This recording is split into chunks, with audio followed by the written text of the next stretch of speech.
Well, good morning, everyone. I'm Nancy Netzer, the inaugural Robert L. and Judith T. Winston Director of the McMullen Museum and Professor of Art History at Boston College. I want to welcome all of you from across the globe this morning or evening, depending on where you are, to our members lecture by Professor Kathleen Bailey. And she'll be introducing the exhibition, Landscape of Memory, 7 installations from the Barjeel Art Foundation in Sharjah, United Arab Emirates. It's now on show in our Daily Family and McMullen galleries. This exhibition represents the McMullen's second collaboration with the Barjeel Art Foundation, one of the foremost collections of modern and contemporary art from West Asia and North Africa. The Barjeel was founded by Sultan Al-Qasimi, whom we were fortunate to have teaching at Boston College during the planning of the last exhibition which filled our galleries in 2021. And that was Taking Shape, Abstraction from the Arab World, 1950s to the 1980s. And it was organized by the Gray Art Gallery at NYU. The current exhibition, Landscape of Memory, looks at artistic production from the same area, created closer to the present day, and takes advantage of modern media. We began discussions with Al-Qasimi and the Barjeel's curator, Suhaila Takesh, and registrar, Sarah Adamson, about the current exhibition during the run of Taking Shape.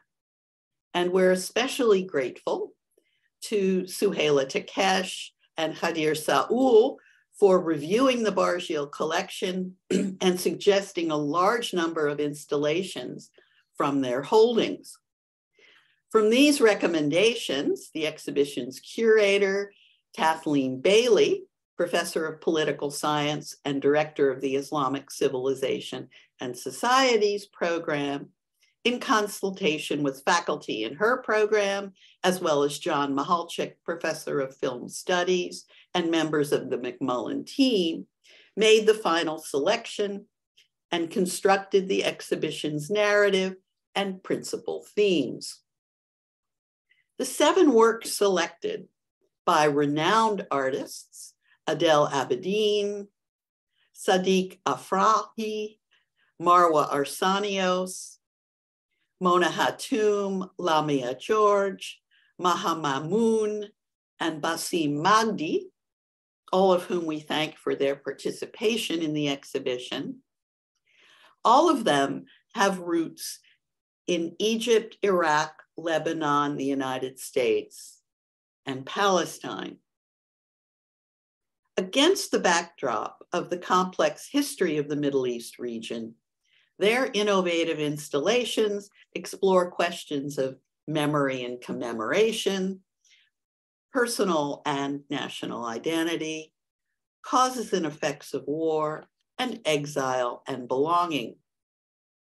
We owe a great debt of gratitude to the exhibition's curator, Kathleen Bailey. And we also want to extend thanks to Professor Eric Owens, the Director of International Studies here at Boston College, who introduced us to Shared Studios, with whom we contracted to supply the portal that you're all invited to try in the McMullen Gallery. The portal allows visitors to converse with others in portals across the globe as if they were in the same room. And for the McMullen portal accompanying Landscape of Memory, we're grateful for the support of the Institute for Liberal Arts, the University Council on Teaching, and the Islamic Civilization and Societies program at Boston College. At the McMullen, we're indebted to our multi-talented and dedicated team. Assistant Director Diana Larson designed the galleries and worked with highly skilled preparators, Marty McKenzie, John Paetzo, and Adam Wells to realize the exhibition's complex installations. Assistant Director John McCoy designed the exhibition didactics and website and engineered the systems of hardware and software for the installations. Manager of publications and exhibitions, Kate Schugert, oversaw organization of the exhibition and co-wrote and edited the exhibition's didactics. Rachel Chamberlain, Manager of Education, Outreach, and Digital Resources, has overseen the creation of a broad range of programs, both virtual and in person. And she's coordinated programming for the portal with faculty and students, and has trained our student ambassadors and graduate assistants to serve as curators for the group meetings with those abroad. McMullen docents, chaired by Sharon Bazarian, deserve our gratitude for delving into the work of artists little known to Americans. And our docents will help visitors see connections among the installations as they guide them through the exhibition. The spirit of collaboration carried over into other areas of our university as well. And in this regard, we'd like to single out a few upcoming virtual programs for all of you. On February 6th, Professor of History Dana Sajdi will speak about her current book project, Landscaping Medieval Damascus from the 12th to the 20th Century. On March 21, Calderwood Professor of Islamic Art, Emine Fetvachi, will present our members' crash course in Islamic art. And on March 26, Sultan Al-Qasimi and Suhaila Takesh will discuss with Kathleen Bailey new directions in developing the Barjeel collection toward gender parity. I encourage you all to check the events page on our website to sign up for virtual events and docent tours, and to attend one of the docents' Sunday tours beginning on February 19. As always, the museum extends special thanks for the ongoing support of those who make our exhibitions possible, the administration of Boston College and the McMullen Family Foundation. And we especially thank Jacqueline McMullen, President Leahy, Provost David Quigley, who's traveling and regrets not being with us today, and Dean of Arts and Sciences, Gregory Kalsher, and of course, the patrons of the McMullen Museum, chaired by Mike Daly. And now it's my pleasure to introduce today's speaker and a treasured and distinguished colleague. Kathleen Bailey is Professor of Political Science and Director of the Islamic Civilization and Societies program at Boston College. She's also the director of the Gabelli Presidential Scholars Program. She specializes in Middle Eastern and Central Asian politics, in particular in political leadership and clan politics in Uzbekistan, as well as inter-ethnic relations in the wider region. Her current research focuses on comparative authoritarianism and the historical legacy of autocratic regimes. She teaches courses on the Middle East, Central Asia, comparative empires, as well as a summer study abroad course in Kuwait, Jordan, Qatar, and Dubai. And her numerous articles have appeared in the Journal of Women's Studies, Central Asian Studies, and the Oxford Encyclopedia of Islam. I ask that you keep yourself muted throughout her lecture, and we'll take questions at the end by calling on people who raise their virtual hands. And now it's my pleasure to ask you all to join me in congratulating Professor Bailey as she shares her screen. Thank you, Nancy, so much for that very generous introduction. And I want to add my thanks to the list, the extensive list that you've provided. It was such a great, it is an ongoing great privilege to work with you and your team, especially Diana, Kate, Rachel, and John, who really made this personally rewarding experience for me and just a pleasant collaboration. Thank you all for coming to this virtual walkthrough of Landscape of Memory. I know you'll find the videos compelling and the messages of the artists are deeply moving and profound. So I'm grateful that you took the time. I also encourage you, if you are at all able, to come, no matter how far away you live, it's worth coming to the McMullen Museum to see the installations in person. As Nancy referenced, each video is housed in its own separate space, which was designed to the specifications of the artists and carried out so beautifully and miraculously by Diana and her team of craftspeople. So it's really a sight to behold. We'll try to give you the feel for the exhibition, but there's nothing, of course, like seeing it in person. As Nancy mentioned, the exhibition is concerned with the idea of identity, memory, home, displacement, loss, and these are universal themes throughout history. But the modern Middle East is a region that has seen more than its fair share of conflict, outside intervention, civil war, environmental degradation, and climate change, and frankly, suffering, which have provoked a migration and refugee crisis that has persisted over several generations. The UN High Commissioner for Refugees estimates that there are now 16 million forcibly displaced people in the region, and many are experiencing greater hardship now because of rising food and fuel prices.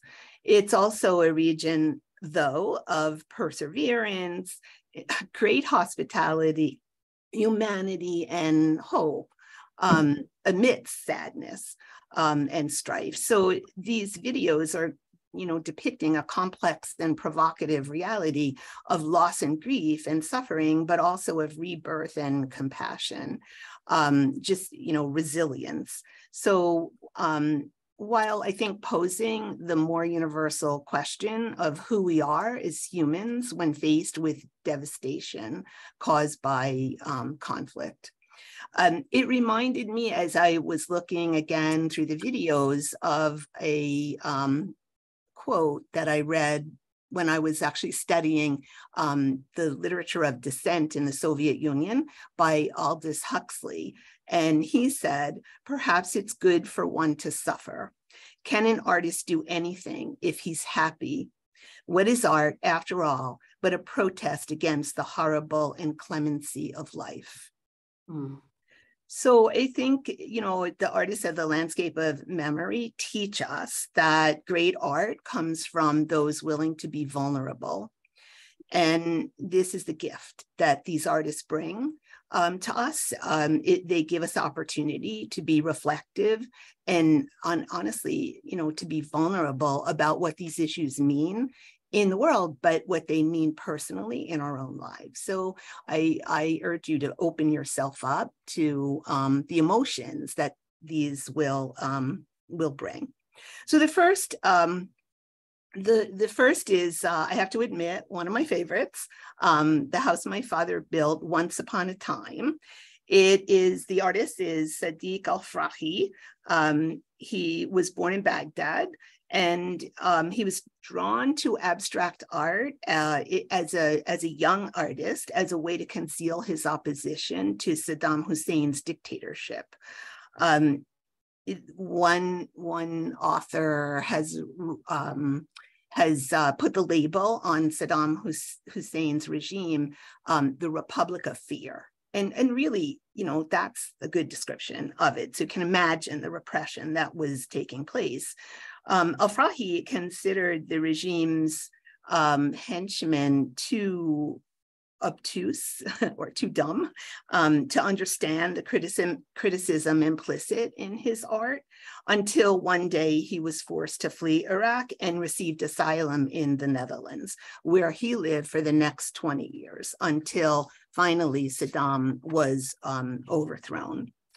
He returned to Baghdad, but his father had died a few months previously, and he went to see the house where he grew up. His video depicts the memories from an obviously happy childhood, as you'll see.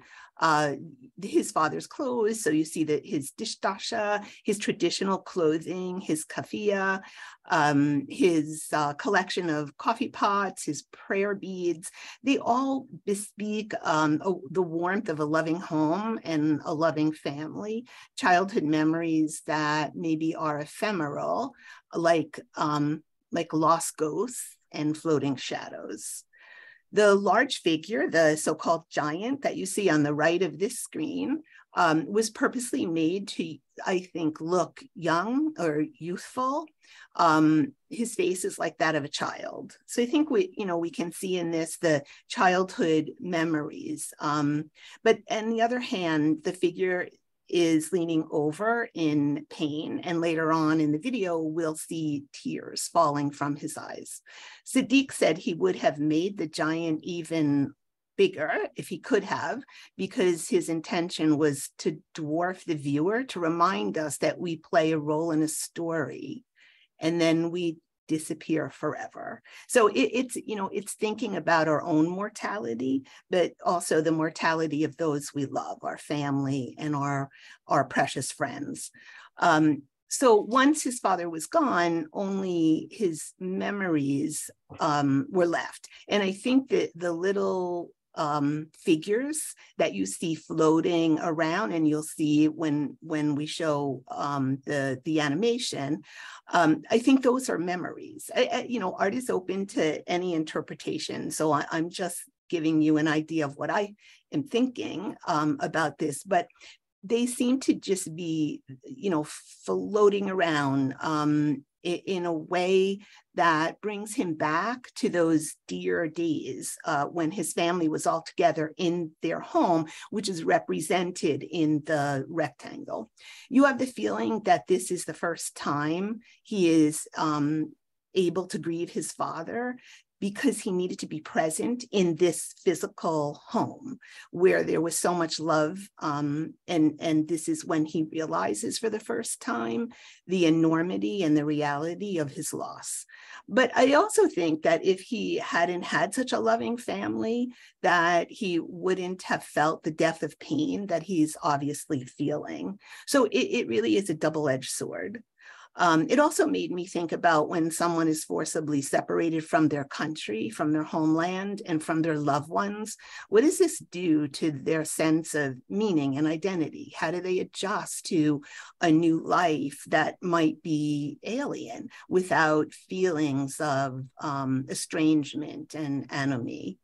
And this is the immigrant, the migrant, the refugee experience that most of us will never experience, but which we should be compassionate and empathetic toward. So we'll show a little bit of this video, Rachel.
So yeah, so I think you can sense the sadness, in this film, and the memories that take his head, his mind, his spirit away, and drifted off. And then there's that beginning clip where the giant squeezes himself into a little ball and goes back to the home, back to his childhood, back to, the love of his parents.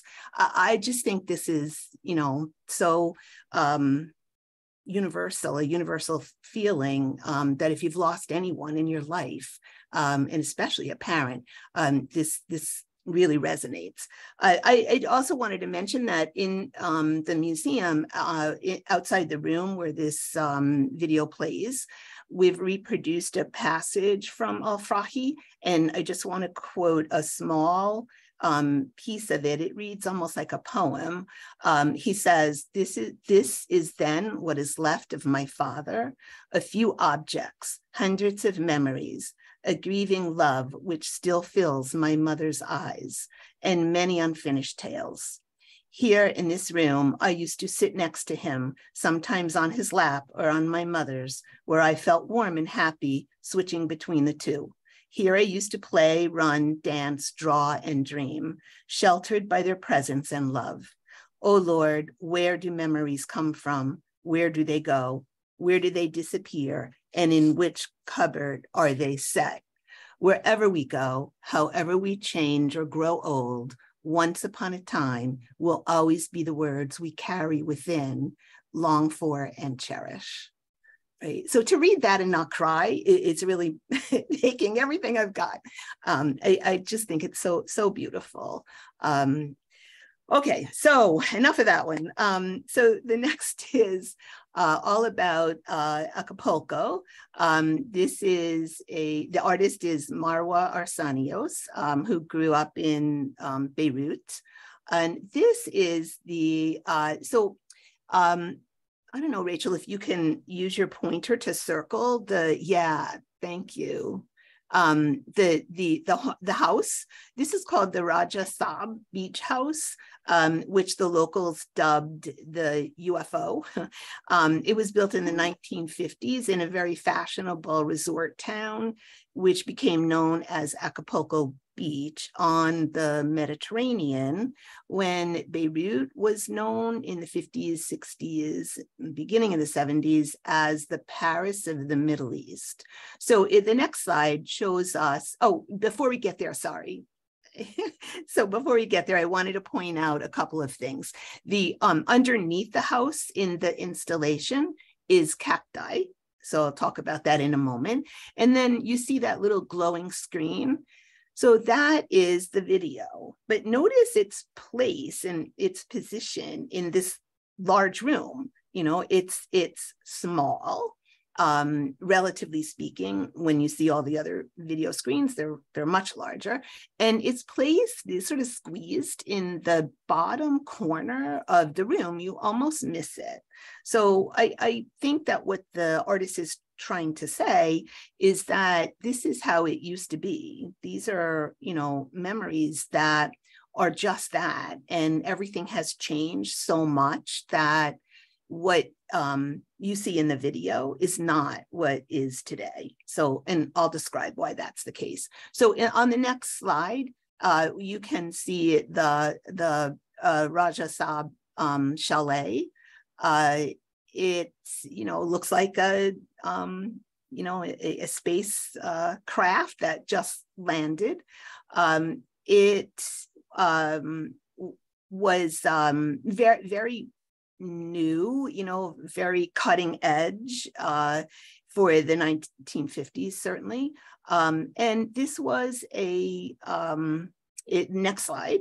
This was an area where, there's the Mediterranean. This is one of the resorts that was built there in this area where the beach chalet existed.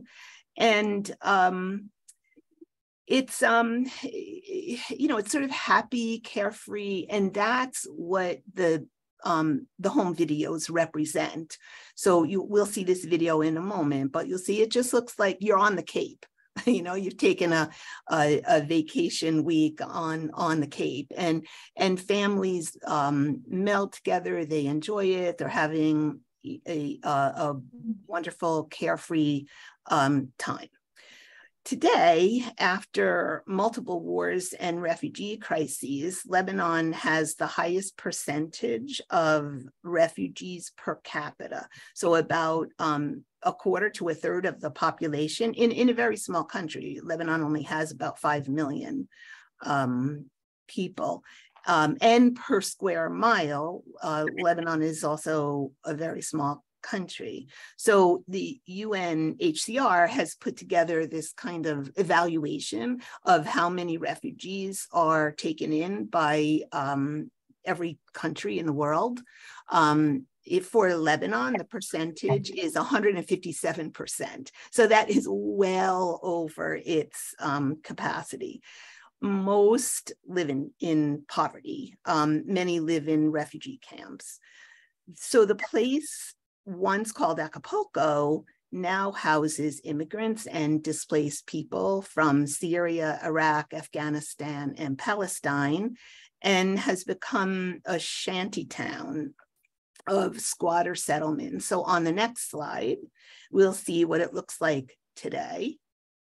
So these are just, you know, homes or apartments with no windows or few windows that were thrown up. They're not zoned in any way. They're not regulated. They're just, you know, built by individual people. The state considers the neighborhood illegal and thus doesn't provide it with services like trash removal, sewage systems, or potable water. And climate change and pollution have added to the degradation of what was once a pristine and scenic seaside locale. So if you look at the next slide, you'll see that it's used also as a garbage dump. Things have changed so much due to the pollution and the squatters and the sewage and, you know, the unplanned development, that even the tides have changed. So it's almost impossible to fish, which was once, you know, not only a sport, but also the means of economic sustainability for the region. So the cactus, if you remember at the bottom, I think what Marwa was going for was, given the water deficiency and desertification, that cacti are the only plants that can grow there now. And so they've come to symbolize the harsh conditions, not only for the flora, but I think she's saying that the marginalized inhabitants must endure these conditions as well. So there's not only this class divide that's depicted in the two pictures of Acapulco from the 1950s to the present day, but today people in Lebanon, with the economic and political crises that the country is facing, people are falling from the middle class into poverty, or from a comfortable economic and social situation to being internal refugees or external immigrants. And I think that probably, given the way artists live on the edge sometimes, that this is the case with the artist community in Lebanon as well. So we'll show just a little clip of the home video.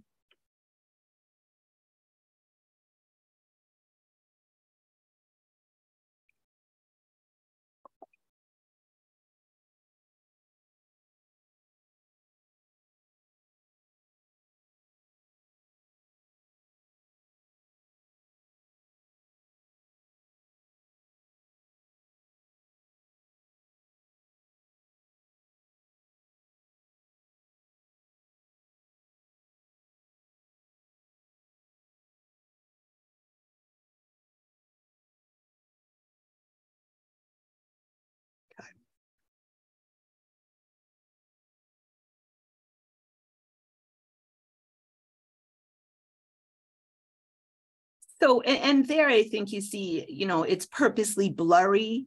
There's no sound. Yeah, I think because it gives this surrealistic quality to the video. Its memories, you know, it's fleeting. It doesn't exist anymore. It is no more. You know, things have changed. Okay, so the next one is Memorial. This one I know is Sharon's favorite, so I know you're going to enjoy this one. It's a bit heart-wrenching. Adel Abedin is the artist, and he was born in Baghdad. In 1991, the US bombarded this bridge called the Republic Bridge, which is built over the Tigris River. It's really right in the center of Baghdad. And the reason that it was bombed was to disrupt Iraq's military supply lines as the US was liberating Kuwait from Saddam Hussein's invasion. Abedin was 17 years old, and like any 17-year-old kid, he was very curious to see what the bridge looked like. If you go to the next slide, you can see what it did look like. This was taken right before it was destroyed. So you can go back to Rachel to, yeah. So he went, he took his bike, he rode down to the bridge, and he wanted to take a look at the damage. But to his surprise, what was more compelling than the damage done to the bridge was the fact that there was a dead cow. So Abedin's video asks viewers to imagine how and why the cow died. Why was she there? Where did she come from? Cows are social animals, but she fell to her death alone. The video depicts, as we'll see in a minute, the cow jumping pretty much in vain, desperate to reach her family on the other side, and her family's waiting for her to make it over the chasm.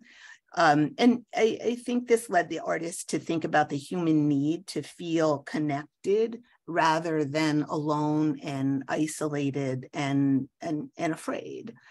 As a member of the Iraqi diaspora, Abedin may be alluding to his own experience as someone desperately trying to rejoin his loved ones, or any diaspora community that wants to go home, you know, that wants to go back to the country from which they were exiled.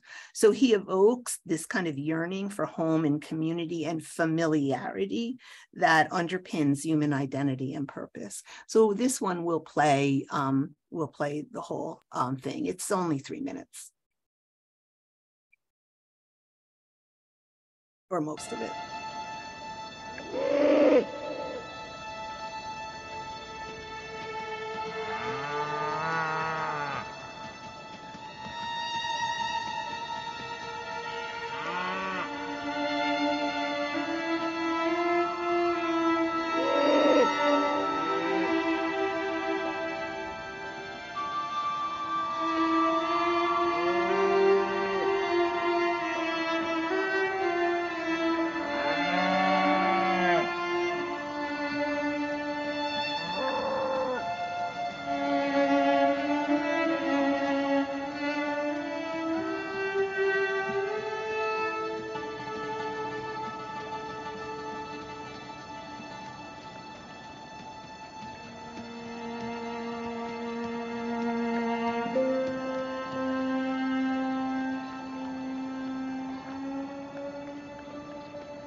The particularly heart-wrenching thing is the family of cows waits.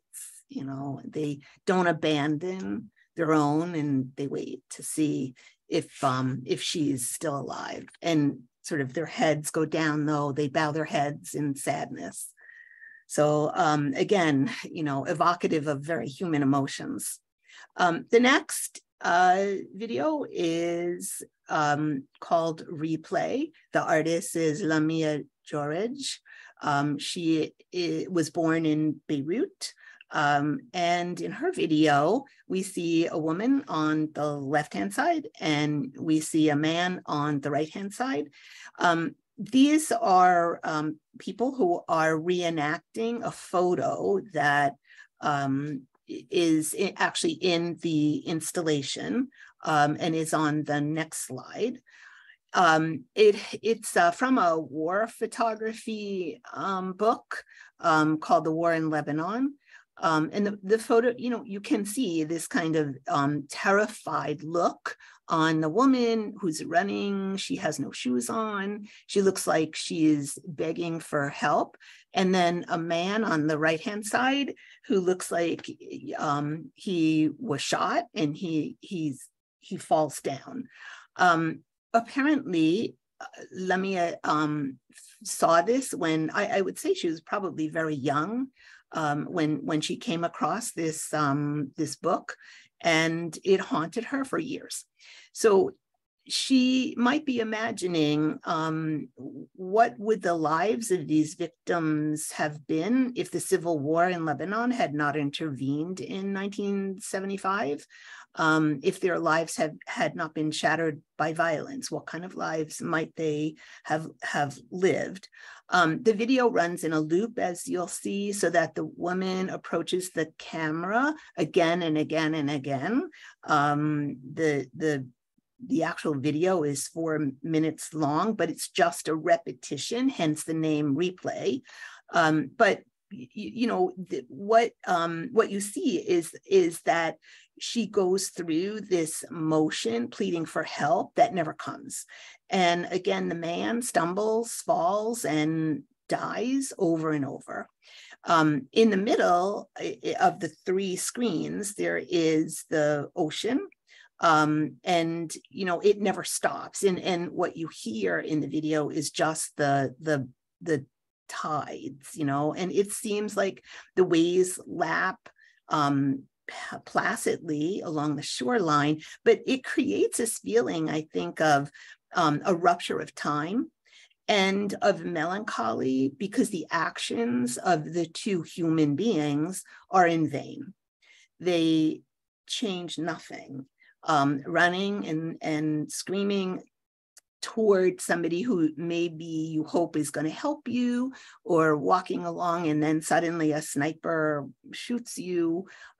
He won't live and she won't get help, right? And I think the tides represent that that it won't stop. The violence and the war of 1975 in Lebanon won't stop, or violence and war in the world won't stop either, like the tides of the ocean. So just a little background on the Lebanese civil war. It resulted in 120,000 casualties. It lasted for 15 years. 1 million people fled the country. So it was the source of a lot of refugees during the 70s and 80s. It was a sectarian conflict that effectively partitioned the country of Lebanon, and it is the same to this day. 17,000 people were disappeared, including Lamia George's uncle. So in a way, this is a personal quest for her own identity in a place that is still in many ways inaccessible to her, and an experience that is replayed and reenacted, as I mentioned before, in other places and other geographies throughout the world. I think she's also asking, how do we approach history? How do we deal with the narration of such tragic events, events like civil war, events like, ethnic cleansing, events like, for example, what's happening in Ukraine today? How can historians tell the individual stories of anonymous people who suffer through such cataclysmic events when historians generally tell the macro story, but perhaps might miss, the individual stories? And what are the responsibilities of artists when the political class refuses to reflect on what happened? George once wrote, quote, "The war didn't end with a peace treaty or a truce reconciliation, but rather with a sort of amnesia." So, I think that is really profound. And it's not just the Lebanese Civil War that ends with a sort of amnesia, that you don't deal with the root causes of the conflict. So we'll see a little bit of this video too.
Okay.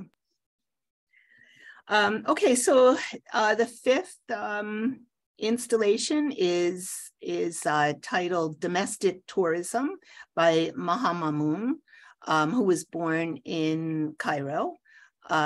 She splices together a series of films, rather popular films that use the pyramids as backdrop. I was thinking about even, like, I think there's a James Bond film with the pyramids in the background, and her point is well taken, because every time you see the pyramids, you don't realize that that Cairo is built right up to the base of the pyramids, and we'll see that in a photo in just a moment. But I wanted to mention that she begins the video with the most recent films, and then descends to the oldest clip, which is from 1959, and then returns to more contemporary films in what is a pyramidal structure. So get it? It's very clever. And so, she's replicating the pyramids in the film. The pyramids are always shown with the desert, as you can see in this particular picture. It looks as though the desert goes on for miles and miles, as though they're disconnected from the present, from time and space, and from the city of Cairo itself. In fact, as we see in the next slide, or the next two slides, the city of Cairo is built right up to the edge of the monuments. So, and there you see, okay, so this, I picked this picture in particular because what you see is this, mega city, a city that expanded with no city planning, a city where people just migrated to it from Egypt and from elsewhere, and adequate housing wasn't built, or sewage systems, or water systems, or schools, weren't built. There is a part of Cairo that's actually called Garbage City, where garbage is dumped, but people live there. And they kind of just ferret through the garbage in order to sustain themselves. So So this timeless icon of Egypt, when you look at the pyramids, you just think of this enormous space. They're often glamorized in film, whereas the realities of life in Cairo are much more, let's say, multifaceted and not always so glamorous or charming or alluring. So what I think Mamoun tries to do here is reclaim the pyramids from the realm of tourism and the realm of glamorized films, and situate them in this urban megalopolis that is contemporary Cairo. And then also, if you look at it, you see that the pyramids are very minimal structures. There's not a lot of ornamentation on them. There's not a lot of complexity to them.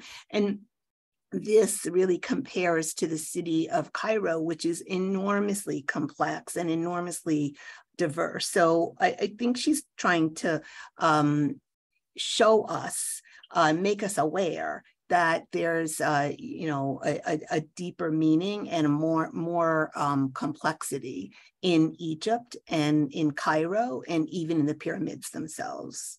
So we'll take a quick look at the way in which she spliced the films together. Anybody who is aware of these films will recognize them. They're popular.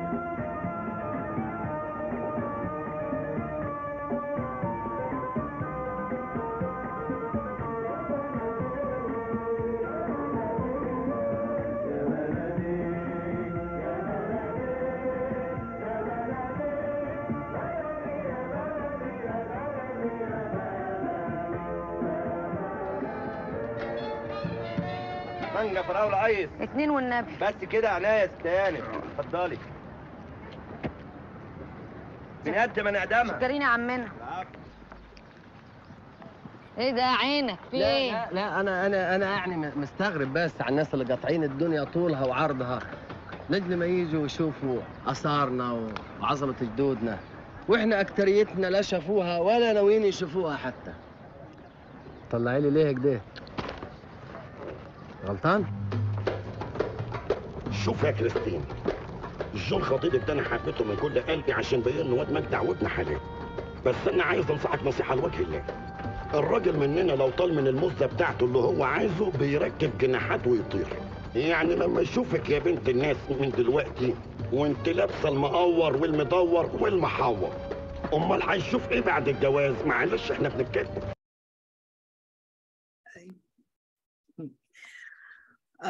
Okay, so the sixth video is by the artist Bassem Magdi.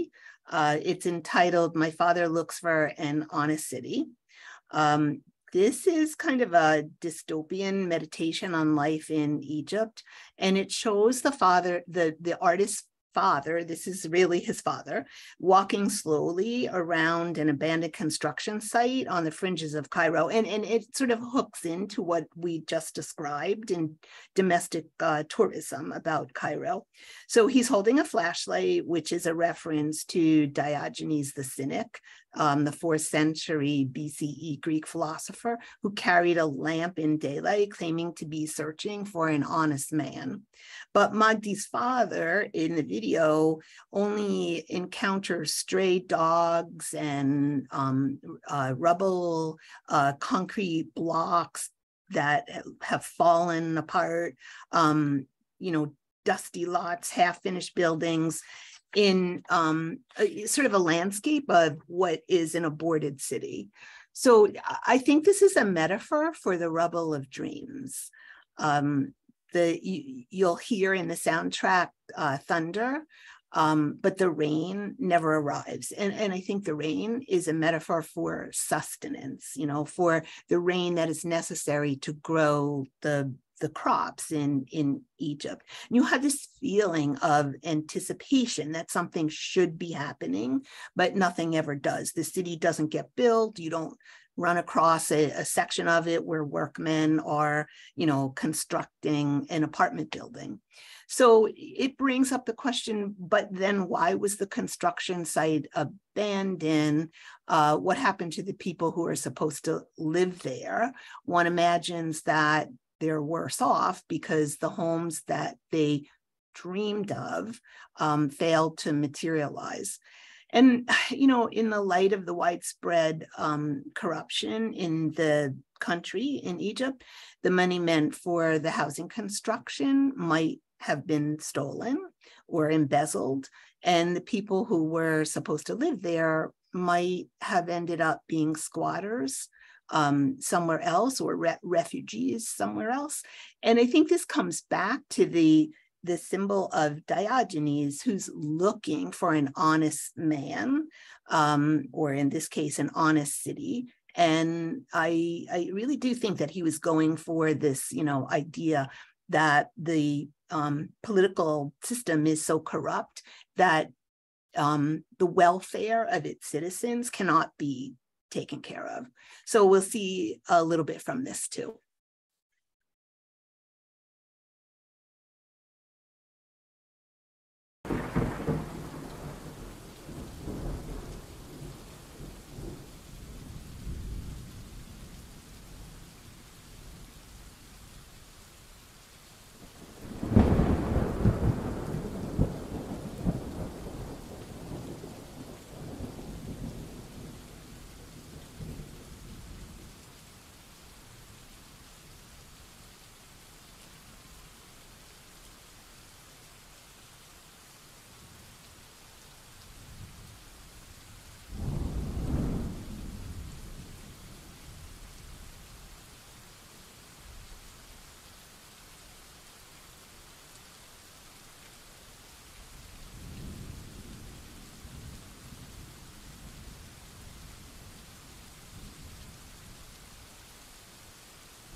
Yeah, so the devastating landscape, but I think that the spouting water that's not going to do any good, is also a really powerful symbol of what the artist was trying to convey. And then finally, this last is not a video, but rather is called Plotting Table by Mona Hatoum. The artist was born to Palestinian parents who fled their homeland in 1948, and Hatoum was born and raised in Lebanon. But like many Palestinian refugees, her family was denied identity cards. So when the Civil War broke out in 75, she was actually in London. She was supposed to be there for a short period of time. She was young, maybe in her early 20s, but she then ended up being stranded in Lebanon, unable to come back with no identity card, and also in the middle of a civil war. So I think she was stranded there for about 2 years, separated from her family, and once again experiencing displacement and exile. So she has constructed this fluorescent green map of the world on a wooden plotting table, suggesting a war room where strategic decisions are made for military conquest. One imagines Putin standing somewhere, trying to figure out where to invade Ukraine. It's really quite ominous. It's in a very dark room. And so the glow of the lights on the map hint at an impending conflict that will displace thousands or hundreds of thousands of people while doing a lot of destruction, and a lot of suffering will ensue. So plotting table also raises these issues of displacement, dislocation, disorientation, separation, and loss. And then with Nancy described very well the shared studios portal, where after going through these 7 rooms and installations, you can then talk to refugees, or, there's a lot of different curated experiences, a lot of different topics and issues that can be discussed in the portal. So I think that's kind of the capstone to this exhibition. It brings it to life because you're actually talking to people who perhaps all throughout the world, not only in the Middle East, who have gone through these experiences. And as you can see, you feel like you're in the same room with them. So our room is actually a lot nicer, the one that Diana and her team built. It really gives you a comfortable place to sit and have these conversations. So I just wanted to say that my final thought, and you can read so much into these, and I think that the Barjeel Foundation and Nancy and those faculty and people who put their heads together and chose the 6 and the plotting table that make up this exhibition have made such a rich environment that you can pick a lot of different pieces and threads to go with. It should make you think for, days, weeks, and months.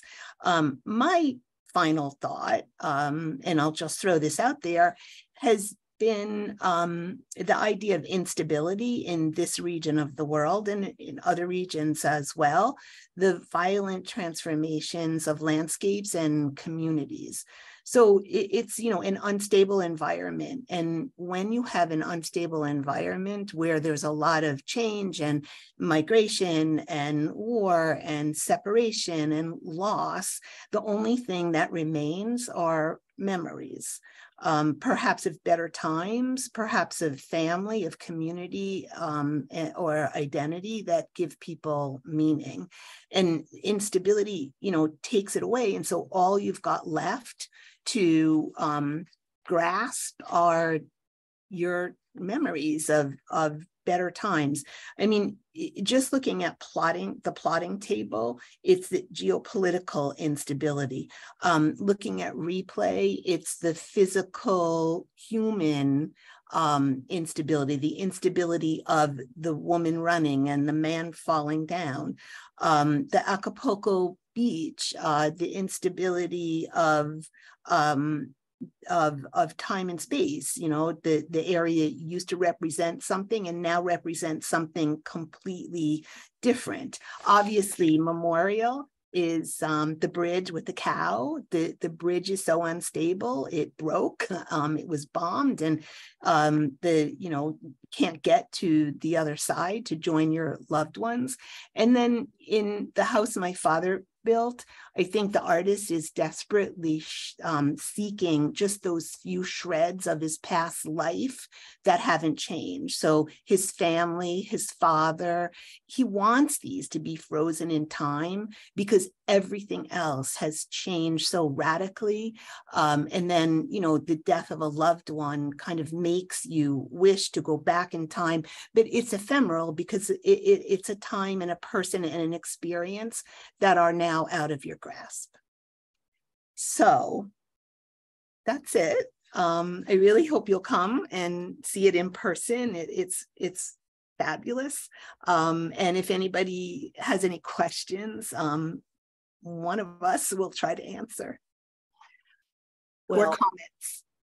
Thank you, Kathy, for that very, very rich and wonderfully insightful and emotional introduction to the exhibition. I think everyone here can see what a fabulous job you've done in curating this exhibition. And I hope you all will be able to experience the exhibition in person and give it the time that it deserves, because it's in some ways a really important life experience for all of us. And we're especially pleased to be able to share this with our students who are much younger and whose memories of life are much shorter than those of us who are on this call today. So I'd like to open this up for some questions. And I think the way to do that is if you use the hand raise function, which I believe we have under reactions, then we can call on you. So I will look out for raised hands here, and see if we have anyone who's. So there is a question, Nancy. How can we bring this into the classroom? I don't know how to answer that. I mean, you have to come to the exhibition. It is so much better than I cannot do it justice, and I didn't do it justice. And I thank you for your very kind comments, but I am touching just a tiny bit of what is really an emotional experience. I don't think that we have a recording though of it. We don't really. Rachel, do you want to maybe say something about what you're planning to do with the classroom and the training that you've given to our student ambassadors? Sure. So the portal itself, we are booking a number of different sessions that we call them, and they're 50 minutes in length, and we can accommodate up to 15 people, so students and faculty in that room at a time, but we can also split that 50-minute session into two. And so if you have a larger class, say of up to 30, we can sort of rotate them in two mini sessions, or we can do a couple back to back. At the moment, we've chosen a number of different portal sessions and we're connecting up with various places around the world, from countries in Africa like Rwanda, Uganda, and South Africa. We have Iraq and Palestine. We have Barbados, as well as Mexico, and more will be opening up. We also have some in India. And so we do have to accommodate to the time zone shift. However, I think we've done a fairly good job of finding not only different connections at different times throughout the week, but also different conversations or types of engagement. And I will drop the portal link into the chat box here in just a second. And I encourage everybody to look through it. We have a couple different kinds of opportunities. So we have those where faculty and staff and student groups at Boston College can sign up for those that we've already scheduled. We also have a number that we're opening up to the public predominantly on the weekend. So the first one will be next weekend, Saturday, February 4th. And then we'll also have one on Sunday, February 5th, and one on Saturday, February 11th. And then once our docents begin their tours, which they'll have a weekly tour every Sunday starting February 19th, we're offering an opportunity for those that join the tour, and you don't need to register or sign up for this, to be able to just follow up that tour with an opportunity to connect with someone through the portal. So you can find all of that on either our events page on our website or on the portal page itself. So I'll drop those links in now. Does that answer the question? Or? Yeah, no, I think that's really very helpful. Anything else anyone would like to ask our speakers?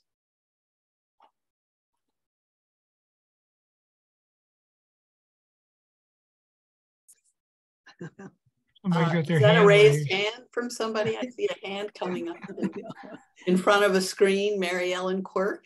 Looks like a man's hand. Oh. You're Mary Ellen. You are you're muted. I just wanted to say thank you to everyone. This was great. I really appreciated it. Thank you. Thank you.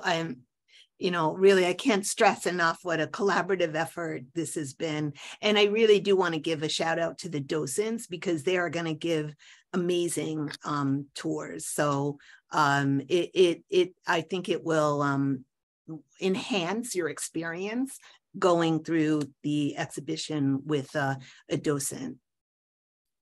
I would second that too. I think our docents are absolutely spectacular. And for those of you who aren't able to come, the docents are also going to do some virtual tours.